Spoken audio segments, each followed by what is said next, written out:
Bergen-Fischer Media. Is it possible to change things? Can I rise above the flood? Will the process cleanse my soul, or is it always in the blood?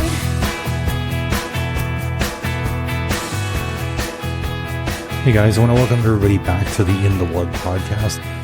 Each week we try to explore relationship with self, relationship with others, and how the two play off of each other.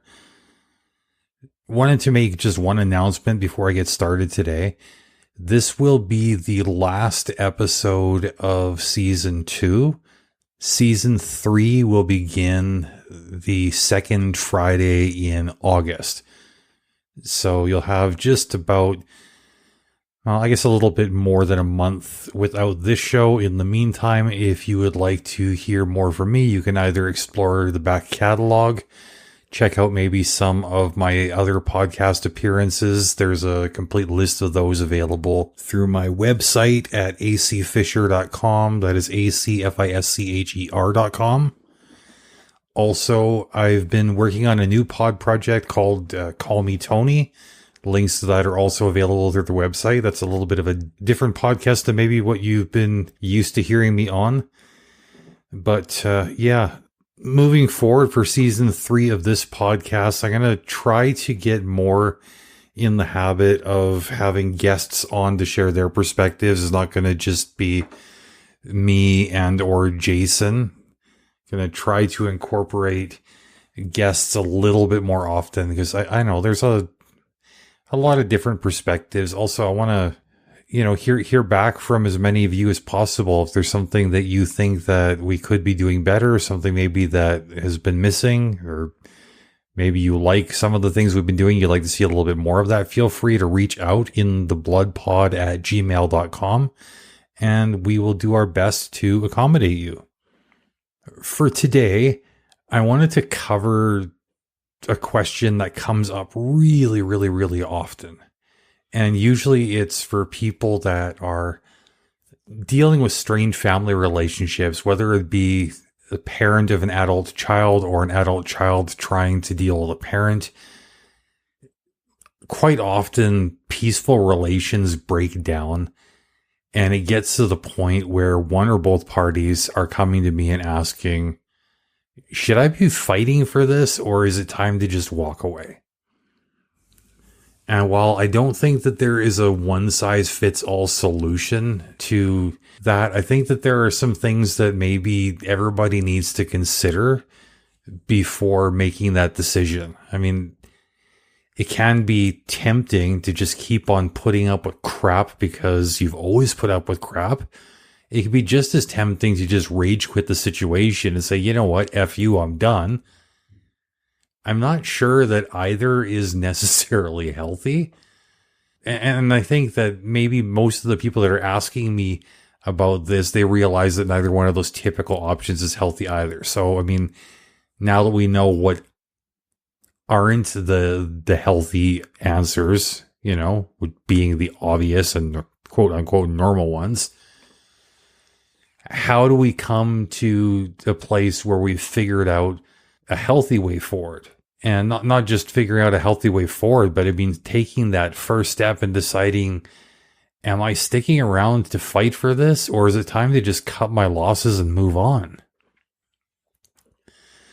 And I think we need to start by looking at the core of the relationship. First off, do we have shared values? Do the other person and I want the same things from the relationship?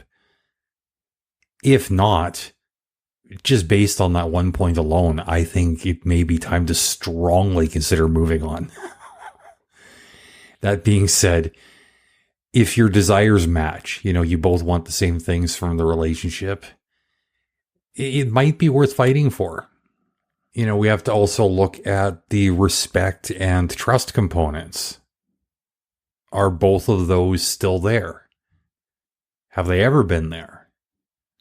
If not, is there anything we can do about that? Can we build trust and respect? Can we rebuild lost trust and respect? Because these are both crucial for any healthy relationship to continue. Again, if the respect and trust components are just not on the table, like just based on that one point alone, it's almost certainly time for a tough decision. Next we need to have a look at the communication component. How do we talk to each other? Can we talk openly and honestly without it degenerating into a fight?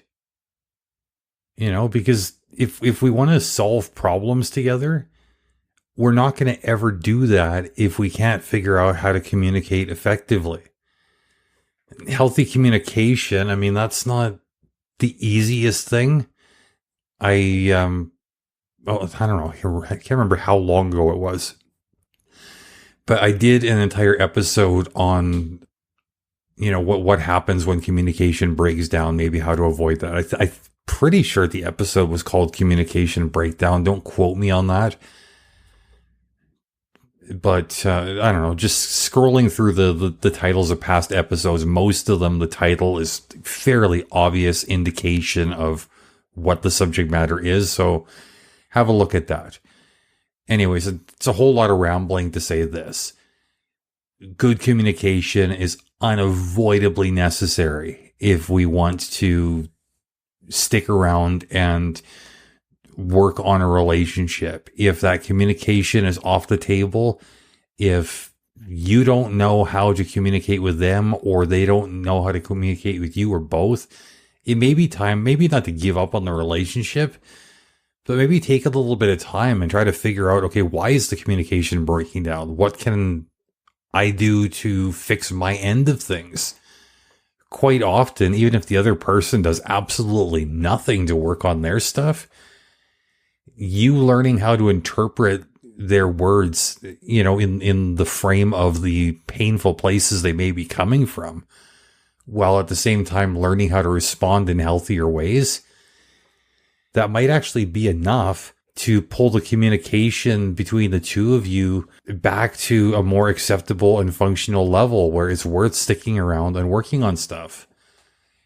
If not, well, then there's only one other option, right? I guess there's two other options. One is, hopefully the other person does some work. You could wait them out, or you could just walk away, I suppose either way, I mean, if things aren't working, I mean, you have to put things on pause. And I think when you're dealing with a relationship with another person, as difficult as it is, anytime you put things on pause, it should be with the hope that you'll be able to come back together and work on things, but at the same time, mentally preparing for the possibility that this may not be a pause, this may be a full stop. If you're not willing to walk away, then I think you set yourself up to have your boundaries trampled all over. You set yourself up to just keep on giving up ground and keep on being miserable. At that point, you're not fighting, you're just settling. Maybe even going as far as enabling. Are you both willing to work on things?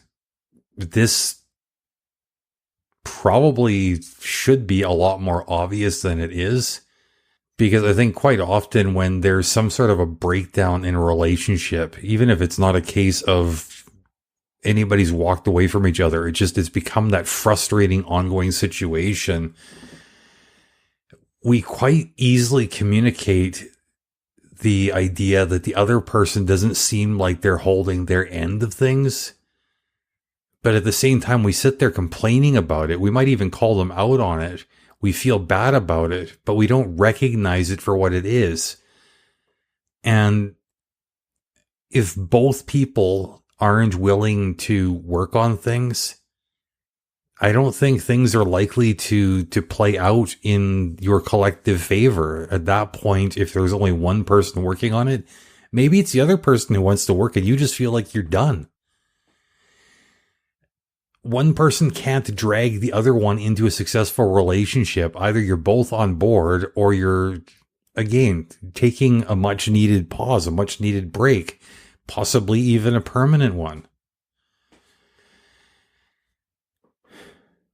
You know, we need to also consider emotional health. You know, how does being part of this relationship make us feel?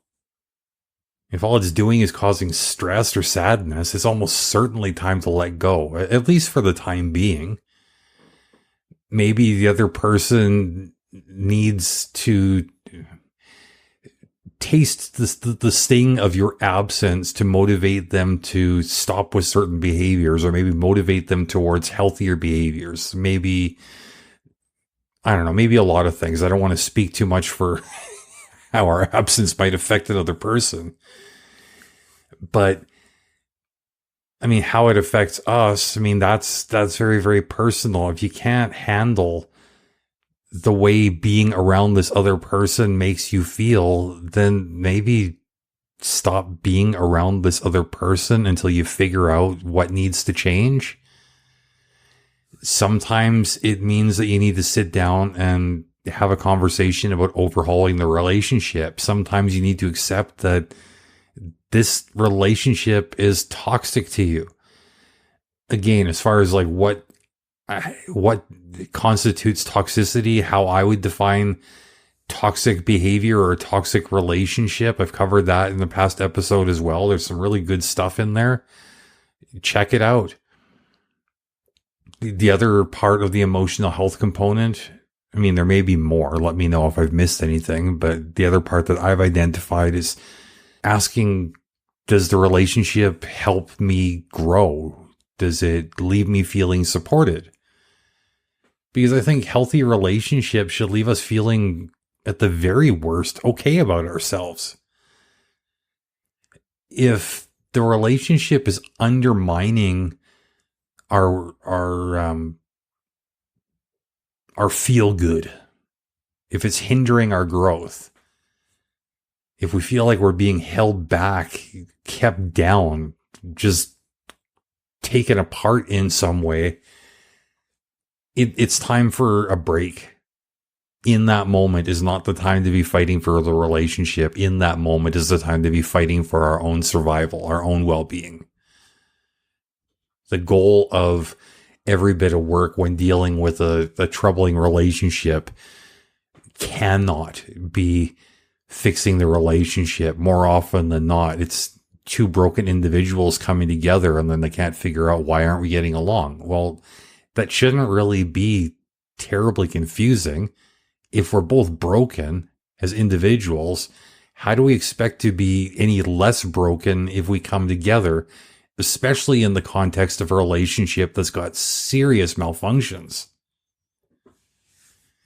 But I think that trying to address these malfunctions from broken individual places, that's not a recipe for success. It's time to take a break. You know, next up, I think it helps to look at the relationship history, maybe the relationship patterns. Do the same problems keep coming up over and over again? If they do, there might be deeper issues at play. These repeated things, they might be symptoms of underlying issues. They might also indicate where we need to do the work. I can't say for sure for every situation. I mean, it's really, really hard to speak in generic terms when you're dealing with relationship breakdowns, when we're trying to figure out whether to stay, whether to go, whether to fight, whether to give up, because there's so much nuance to the conversation. I'm hoping that, you know, if each of us explores these things for ourselves, we'll come up with clearer answers, right? So, I mean, got a little sidetracked, but basically, like, are there bad patterns that have emerged? If so, we need to figure out how to deal with them. Also looking at relationship history. I mean, looking at previous attempts to fix things. Have those things worked? I would wager not, because if these attempts in the past to fix things had worked, then they wouldn't keep coming up, which means that we're stuck in a cycle. If we're stuck in a negative cycle, then we really need to figure out why that is. Sometimes we're just dealing with the seasons of a relationship. You know, listen to my episode called, what the hell is it called? Seasons of Dysfunction. Sometimes things are ugly for a bit, they get okay for a bit, they get good for a bit, and then it's basically one of those lather, rinse, repeat type of things. Other times it's just a vicious cycle where just like the same crap keeps coming up over and over and over again. And if you want to get out of this loop, you're not going to get out by repeating the same quote unquote fixes that failed in the past. I mean, probably you've heard the same thing I've heard. I mean, the definition of insanity is doing the same things over and over again and expecting different results. I guess all of that to say this. If you're stuck in a cycle, change something. Sometimes too, I think we're a little bit too close to the situation to really make an objective determination as far as what's going on. In times like this, quite often gaining the perspective of an outsider who you trust can be really, really useful.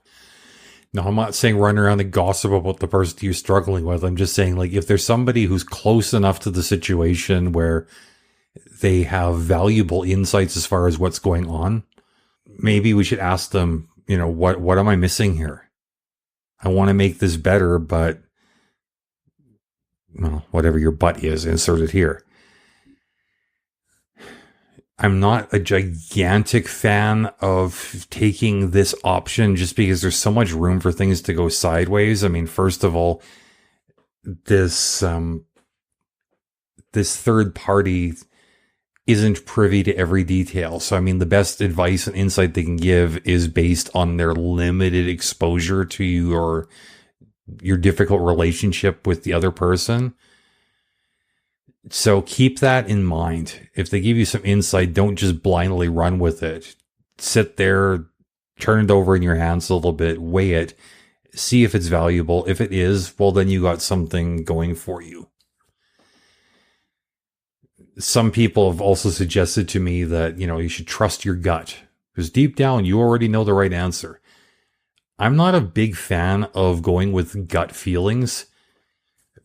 And maybe that's just because as a trauma survivor, I've got a lot of anxiety. I've got a lot of unhealthy thought patterns by default that will maybe steer my quote unquote gut in unhealthy directions. I've got that inner dialogue that's telling me things that may not be rooted in reality.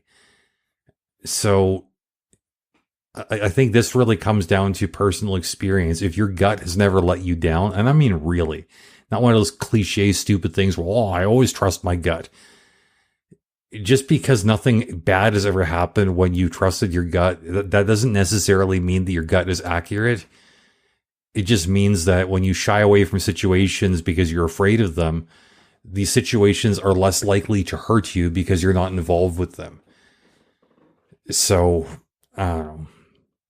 This is just a big blurry area. I brought it up because other people have brought it up, but I think I've made it clear why I wouldn't give the advice to trust your gut. I guess sometimes there could be practical considerations too, you know, like living arrangements, finances, and these sort of things. They aren't limited to romantic relationships. Family relationships can quite often be the same thing. I mean, like if you're living in the same house, taking a break is a major upheaval because you can't just give each other the cold shoulder and the silent treatment while cohabitating. It's not fair to anybody involved. At the same time, packing up your stuff and moving because the relationship is difficult, that can cause a lot of anxiety and financial strain on everybody involved again. if you work together, you got money tied up together, you've invested in the same things.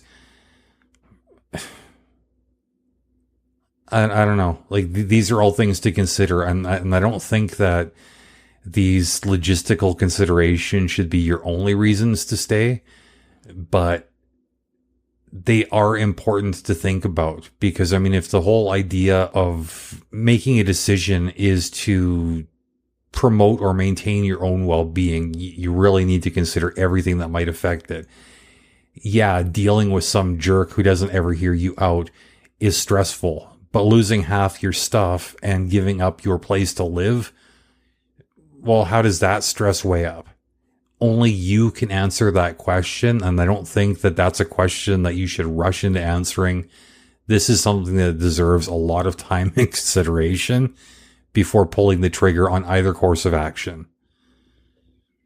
And in a situation like this, I would say talking to a relationship coach, talking to a therapist, even just plugging into a trusted friend who's got nothing to gain or lose based on the success or failure of this relationship. See what they got to say. Maybe they can offer an option you're not seeing. And lastly, I think we need to look at the potential future of the relationship. You know, if we take some time to imagine our future, both with and without the relationship in question, if we're being honest with ourselves, which one feels better? And I'm not talking some pie in the sky dream about like the potential relationship. I'm just talking about if everything's going to stay the way it is today, moving forward, 10 years from now, am I going to feel okay being in the same situation? Or would I feel better without it? Moving away from somebody we care about is never easy, of course. But grief is something that gets easier to manage with time. I mean, it's something I've been dealing with personally lately on a couple of fronts. Both romantically and dealing with a family relationship. I mean, in both of these cases, I was dealing with toxic, horrible, abusive people that were not willing to do anything to promote healthy relations.